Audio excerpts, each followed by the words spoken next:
Hello, everyone. Thank you for joining us today for the OpenAlex Q2 2025 Town Hall.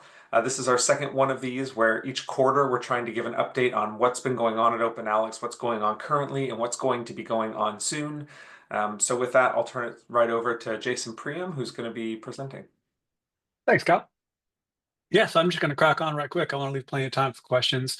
And yeah, just as a reminder, like the kind of point of this is we've gotten a lot of feedback from folks to say, hey, we want to be more involved in, your roadmap, like what you're doing. We want to kind of have a better sense of what's going on. Hang on, can you still hear me, Kyle? Yes, still can hear you. Yeah, a lot of people are saying, hey, we want to be more involved kind of in the roadmap, know where things are going. And I love that idea. I think that sounds great. So that's what we've been trying to do. So yeah, I'm gonna, oops. This is what I'm planning on doing, is 2 minutes, what I just did basically. I want to review what happened in Q1 and both kind of what we planned. So what we promised we were going to do, said we were going to do in this last meeting, and kind of evaluate, hey, what did we get done there? Like, how were we successful? How weren't we successful? And then also, what other things might have come up that wasn't exactly on the roadmap. Part of the reason I've always, not we, but like I've always been nervous about doing these kind of quarterly things is like life happens, right? Like, and especially when you're kind of a small organization like us, especially when, people give you grants, you're like, oh, whoa, we got this new grant, maybe we should do something or whatever, it can be tough to stick to that quarterly roadmap. And I think it's been a great exercise, I think, for me to try and be thinking a little bit more quarterly like that. I think it's been good for the organization. And I think it's an area where by being responsive to the community, by trying to say, hey, here's the map, let's try and be accountable for that. Maybe we get it, maybe we don't, but at least let's like do a retrospective and think about, how we can learn from that. I think that as in addition to helping the community, like I think it's helpful for us, to kind of stay a little bit more focused. So I'm going to devote a little bit more time to Q1, maybe than actually to Q2, because I think, like I said, that Q2 stuff, like the upcoming stuff is a little bit harder to predict, but I think the retrospective stuff can be really like useful learning exercise for me and maybe can be interesting to y'all as well. So yeah, then in Q2, talking about what's coming up. So Walden, which is our rewrite of basically our entire code base, our entire backend code base. Analytics UI, so a user interface that will allow people to ask complex analytics questions of OpenAlex data, something that would support like a research intelligence workflow. Community creation means ways for y'all to curate our data, starting with Unpaywall. We're going to launch 3 new APIs, or some new APIs, I guess I should say, like at least 1 or 2 disambiguation APIs, a search API, and an ability to get full text from papers. And then potentially we're going to get a grant to help us cover grants better.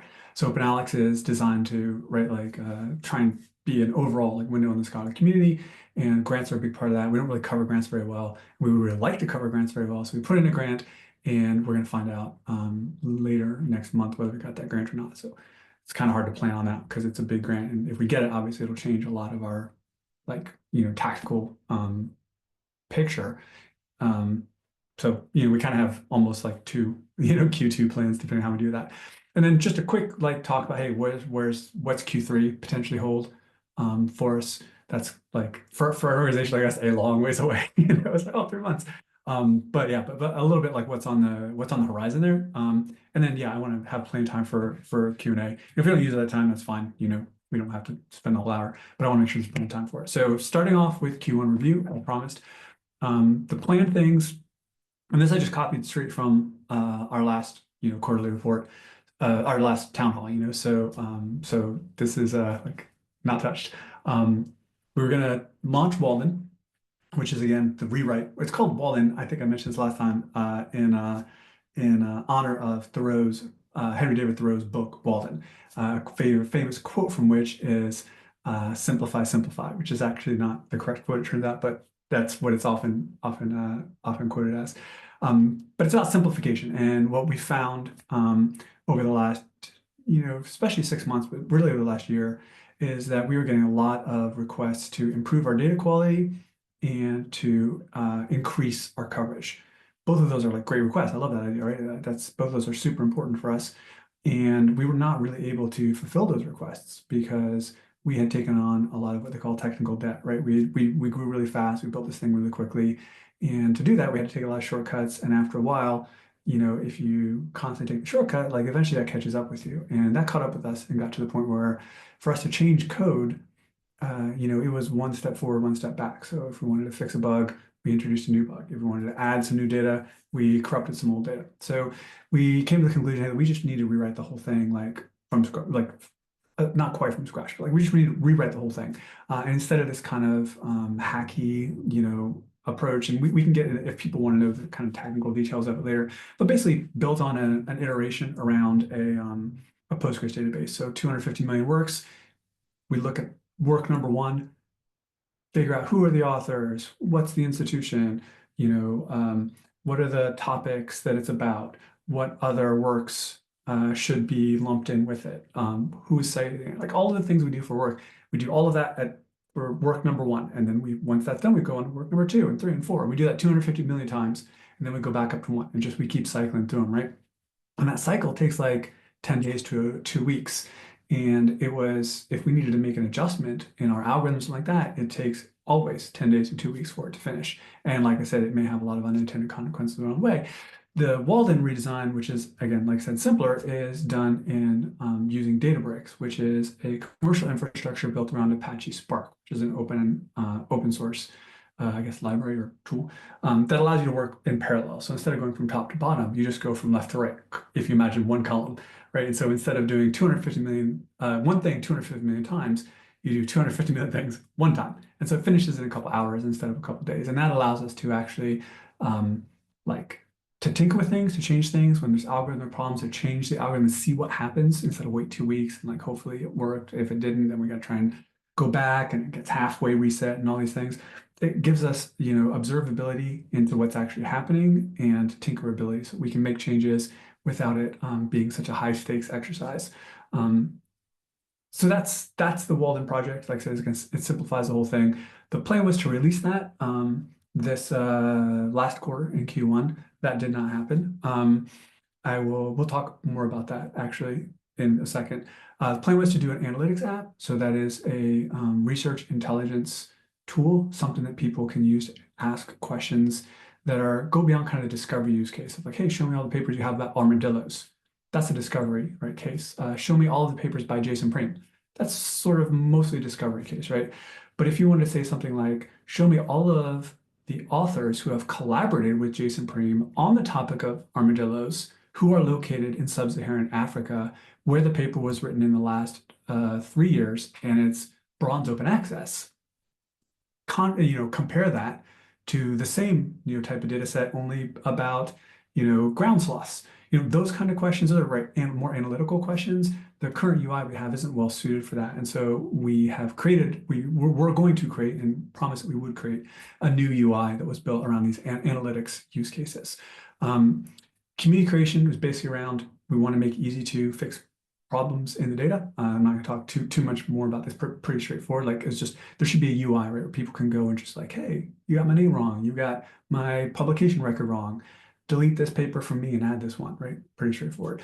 We were going to do some hiring, and we were going to create an advisory board to basically help us keep an ear a little bit more close to the community, maybe something like 15 people or something, where we could say, hey, like this is we already have our board of directors, but let's also have the board that's a little bit broader, a little bit more of a cross section of the community and plays more of an advisory role. So those were our planned things. We ended up doing those to some extent, which I will get to in a second. We also did 2 big unplanned things that just kind of came up and became like basically pressing.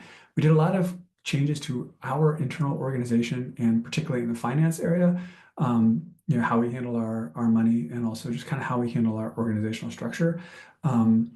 And we tightened up our focus on our mission and vision and kind of made that a little bit more explicit. So I'm going to, like I said, just kind of go through those one at a time now. So first of all, how did we do on this? So as I said, Walden really didn't get finished. We basically said, okay, we need to focus on one area. So these are the latter order. We hired some consultants who were sort of Databricks specialists. I don't think that that was overall like a super successful experience for us. They were nice people and we made some good progress, but I think for me, the takeaway from that was, when you're working with kind of, hired guns or mercenaries or whatever, they're never going to understand the domain. And all of us in this scholarly communication domain know, there's a lot going on. Like, it's a pretty complex area, and it ended up being tricky to kind of get the consultants totally bought into like understand our whole context, and that's really important for us. And we've had the good luck with the other people we've worked with, that people are really bought into what we're doing and they want to learn a lot about the domain. And so they do learn a lot about the domain. They didn't quite happen with the consultants. So because of that, like I said, we really did not finish the rewrite. We're still on the old code for OpenAlex. Um, in order to get something deliverable out, we did this focus on paywall. So that's what we're working on right now. And that actually is a couple weeks away. So we made pretty good progress on that. And what that means is the whole unpaywall ecosystem or infrastructure, which was built like 10 years ago, is being migrated to the Databricks infrastructure, where we can do this really tight turnaround that I was talking about, a couple hours to recalculate everything. So if there's something about, let's say, we get problems, all these kind of problems all the time. Like, hey, you're misidentifying, CCNC licenses because sometimes people are from North Carolina and you parse the page wrong and you say North Carolina, that's CCNC. Like those just dumb making that up, but dumb bugs like that. We have the ability now to, and this is working. Like, we did it the other day. Like, tweak that algorithm, say, oh, it says North Carolina, blah, blah, blah, and then run the algorithm against everything in our database in a couple hours. So that's working internally. We just are doing a lengthy quality control process to make sure that when we switch out the old unpayable code base for the new unpayable code base, the Databricks one, you're not going to see any changes. We need to make sure, because we appreciate our role in the community right now as kind of the trusted source for open access data. We want to make sure that we basically continue to serve the same data we've all been serving, even though it's calculated from a totally different code base. We have found a couple areas where, because we have been going over the whole thing with a fine-tooth comb, where we can actually make some improvements, and so we will improve accuracy and coverage a little bit as part of this move. But that's not the goal of the move. The goal of the move is really just around maintenance and being able to address problems that people have. We know that a lot of folks who are on paywall data feed subscribers in particular have been frustrated with, look, guys, we're reporting these bugs to you. We're supposed to be getting priority support, and we're not. We're waiting a long time.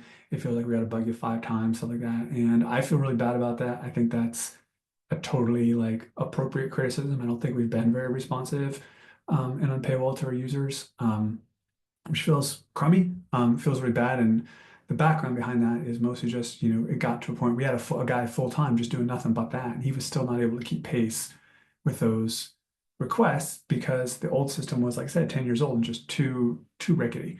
The great thing is, once we move to, in a few weeks, to the Databricks system, the cost for us internally of fixing a bug goes down by 99%, something like that. So we're going to be able to turn these around way faster, and I'm really excited about that. So that's something that, like I said, it was a little bit disappointing that we weren't able to get further in this quarter, but giving away a little bit, it'll be a big focus for next quarter. And we did hire somebody, which is awesome. I'm not ready to like fully announce it because he's like part-time right now until he had some stuff he had to finish up. So we're going to make an announcement and stay tuned for this in end of next month, when he'll be like fully full-time. We can actually announce, he'll do a little blog post introducing himself, stuff like that. But man, he's already like hitting the ground running. We're really happy with him. And that is going to get us off this dependence for consultants and towards like actually having the internal skills to make Databricks sing for us. Okay, the other ones I can do a little faster. The analytics UI is in private beta. So if you want a private beta of private beta alpha, I don't know which one of those, but if you wanted to get a look at the analytics tool that we've got, it's ready to roll. I mean, it's going to be changing a lot. It's certainly not, something that you can say, oh, it's done, it's ready to show, it's ready to buy, or whatever, But if you want to play with it while we work on it, we would love that. Just drop us a line and we'll get you set up. We have got this list of questions, which I'm really excited about. So we have a list of, I think, 84 questions right now. You can see this on the screen. These are like actual questions that people really have in a research analytics context. If we're going to try and publicize these questions a little bit more, this is just a screenshot, obviously, but I want to have like a good, thing that we can publicize. Hey, these are the questions I'm trying to answer. So you can get the idea of like, we're actually we're trying to really respond to people's real needs here. And we've been going to conferences, getting feedback. Kyle and Brett just came back from a conference. We got a lot of great feedback. So I think we made, I would say, pretty good progress on the analytics. I think we're pretty much like where we said we were going to be. Community creation, yeah, that's just like nothing happened. That was definitely like not as successful, basically all of that was dependent on getting the stuff in Walden done, because that is that tight loop. The Walden stuff didn't happen, the Databricks migration didn't happen, so the community creation didn't happen. New hires, as I said, that was hugely successful. We spent a ton of money on a recruiter. I spent countless hours doing interviews and stuff. I'm really excited we've got someone who I think is going to be like really good for us. We said we're going to have an advisory board. We've got an advisory board. If you go to our web page, here's the advisory board. We got everybody. We had our first meeting. It was great. Everyone's kind of looking at doing like subcommittees and stuff like that. So I'm very happy about progress in the advisory board. Huge kudos to Kyle on that one because he's been the driving force behind it. These were unplanned. These were not stuff that we planned to do, but just kind of came up as clear that we needed to. And those are setting up kind of a set of overall like a hierarchy of what are our initiatives, what are our projects, and what are our day-to-day issues. And so you can see this. This is a screenshot from Notion. We're using Notion.com to organize this, which is a little bit of a change. But our big initiatives that we're focused on are the Discovery UI, the thing that you get right now at OpenAlex.org, the Analytics UI I just talked about, the API, the Community Curation Project, which we'll talk about in a minute, getting more data into OpenAlex, because that's something everybody wants, improving the data quality in OpenAlex, and then finally this Databricks migration, which I've called Walden a lot. And then we can have, sort of 1 month projects in support of those initiatives. And then we have a lot of, 1 or 2 day issues in support of those projects. So far, that's been really working well to help focus our team and focus our efforts. I'm really excited about that. We have a new bookkeeper. We're spending a lot of time kind of going around in circles with our bookkeeper. And so we put a big project in to bring a new bookkeeper and bring a lot of that stuff more internally, like again, less contracting it out, and Kyle is handling a lot of that stuff. And I think that's again a little bit of a theme is I think we want a little bit less contractors, a little bit more internal. Counting on internal people who really know the domain, know the data, and have like a stake in it. And then I mentioned mission, vision, refocus. So yeah, I'm really excited about this. This has always been a little bit tacit for us, but we wanted to really make it explicit about what our vision and our mission is. And I always like vision and mission statements. They're a little like murky about which one does which, but the general consensus is vision is kind of the world you want to see. Your mission is like day to day, how you're trying to make that happen. So our vision is a universal library of scholarly knowledge. And that, of course, that's that name, right? OpenAlex, right? We're an homage to the Library of Alexandria. We want to create this universal library of scholarly knowledge like they were trying to create, right? And that needs to be organized, connected, and of course, open. The organized and connected, right? Like a lot of that is around the cataloging type stuff that we do, right? Like we need to understand if this Jason Priem is the same as that Jason Priem, if this John Smith is the same as that John Smith, understand what is this paper about, understand what institution it came from. Like it's really a cataloging job, right? But it's not just cataloging. We don't want to just be locked in cataloging. We're trying to bring the actual content of the papers in as well. And I'll talk about that in a minute. And our mission is just as kind of almost a restatement of the vision, just to gather and organize the world's scholarly knowledge and make it easy to search, analyze, and build on. And search and analyze and build upon, you kind of maybe recognize from what we already do. So search, as I said, there's the discovery piece at openalex.org. Analyze, there's the analytics tool that we're working on now that's in private beta. Again, hit us up if you want to be a part of that. And build upon is really the API, right? If you want to try and build on our data, you can use the API or the data dump. So that's kind of getting more into our day-to-day activities. So Q2 plans, I'm going to go through those a little bit faster. Number one is Walden, just rolling that over. Like thought we'd have that done in Q1. It's not. I think we'd have it done in Q2. I think it's going to take all of Q2. I would expect, looking at it more realistically, and the person we hired, it's going to take him a little while to he's hitting the ground running for sure, but it's going to take him a while to get fully up to speed. So I would expect this is going to be not launched until the end of this quarter.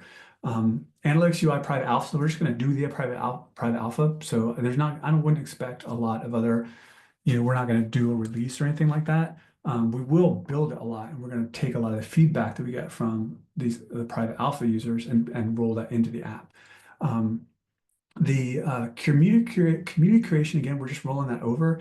I think we're going to try and take a little bit of a smaller bite of that though this time, and we will launch the unpaywall component of the Databricks migration of Walden again, like very shortly, like a matter of weeks. And we will try, and we will include some kind of community creation layer as part of that. And so, and it'll just be front paywall. And so the type of community creation we normally get for that is the biggest one is someone says, hey, look, you told me this was open, it's not open. That's a really common, thing we have. And there should be a self-service way for people to report those issues, and we'll probably talk about, I think that we'll have some like kind of trusted people that you just tell us that and it'll automatically go through into the system and we don't even need to moderate it. Then there may be some for other people that do a moderation layer or something like that. We'll kind of like, it'll need to be a lot of like talking to folks and being about what what things should be curatable and how, but that's the general idea. So we want to make that something that can be done really fast. Again, I'm really sensitive to the fact that we have been really slow to do curation requests for unpaywall. And like, it's just been a real bummer for us and for our users, and it really needs to be fixed. And this is part of that issue to fix that is we will be able to turn those around faster when you submit issues.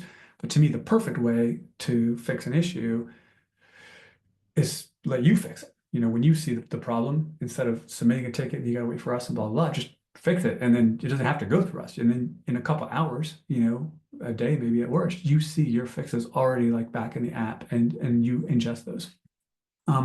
New APIs, really excited about this as part of the wallet thing of just trying to simplify everything. And part of that simplification is trying to build some of our disambiguation stuff that's been really like locked into this crazy like spaghetti tangle of code that is the production system, trying to like separate that out. And like the job of taking a string like univ of FLA and trying to figure out, oh, that's University of Florida with the OpenAlex ID I12345. That job really could be separated and it could be an API, a microservice in our case. But if it's a microservice for us, why can't it be a microservice for you? So we're going to actually like, start taking the internals of what we do and exposing that as APIs to you guys. So definitely the institution one, probably the name disambiguation also, which I think could be really cool. So you can upload, right, like a spreadsheet full of, it would be an API, but you could build an app to upload a spreadsheet of 100 names from a university with maybe some information about them. And then we could tell you, hey, these are the OpenAlex IDs and also the ORCID IDs if they have them of these users. So I think that would be pretty cool. I'm not sure that'll be like super production ready this quarter, but we will have something that does that. And we'll start making progress on that. Mostly that's, like I said, for us in order to simplify what we're doing, but I think, well, why not let the community use it too? Search, we want to refine our search experience a little bit. It's pretty expensive for us to do the full text search. And so somehow or another, we're going to maybe try and separate that into a separate API. That's kind of a like mostly kind of a money saving thing for us. And so it doesn't really benefit you that much. The part that would benefit you more is we were looking into doing embedding search. So like a vector search type of thing that would be more like a semantic search. So if you search for, I don't know, neoplasm, you get articles about cancer, right? And like traditional keyword search doesn't do that, but vector search is super good at that. And everyone's excited about vector search these days for good reason. So we're going to look into implementing that. We'll see if it gets totally done. But again, I think we're going to put work into it and we may make it launched this quarter. And then full text is more sure. Like I am really excited to say that, as part of this vision of like universal library, that means metadata, but also means content, why not content too? We have downloaded so we've also had links out to full text, right? But we have actually ingested the full text now, and we have that in S3 buckets. We've got tens of millions of full text PDFs, and we've connected those PDFs to the OpenAlex work. And so we're going to have an API where if you ask for the work, you do a search or whatever, you get 100 works or 100,000 works or however many. Each of those has got a link where you can download the full text if we have it. Of course, it's only like about half of the things have it. But if it's open access, or is there open access, either green away or gold away or whatever, you'll be able to get that full text. And not only can you get the full text, but we've also parsed all the text out of the PDF. As if you've ever worked with PDF, it's no fun. And so you have to extract the text out in order to do anything kind of like useful with it. And we've done that. So we've extracted all the text and we'll give you those extracted full texts as well. So we're pretty excited about that. That'll be available in API. We may be able to do it via some sort of a data dump as well. There's a couple of people who've been interested in that. So we'll listen to you guys, but I'm really excited about bringing more full text support in. And then as I mentioned earlier, there's not really a lot to say about that. We want to have better coverage of grants. We know that our coverage of grants isn't great. We put in a grant to do that. If we get it, we'll have way better coverage. We will start the process of having way better coverage of grants. That's it's a 2-year grant if we get it, so it's going to be kind of a process. But we've already got a lot of partners on board if we get it. I think we'll definitely we'll be talking about it and starting to ask for help and partners and deliverables and stuff like that, really soon. So we'll see. Q3 plans. A bit vague, obviously it's a long time away. We're going to keep working on the community curation stuff. That's for sure. As I mentioned in those initiatives, community curation is just, it's not a feature for us. It's what we want to be.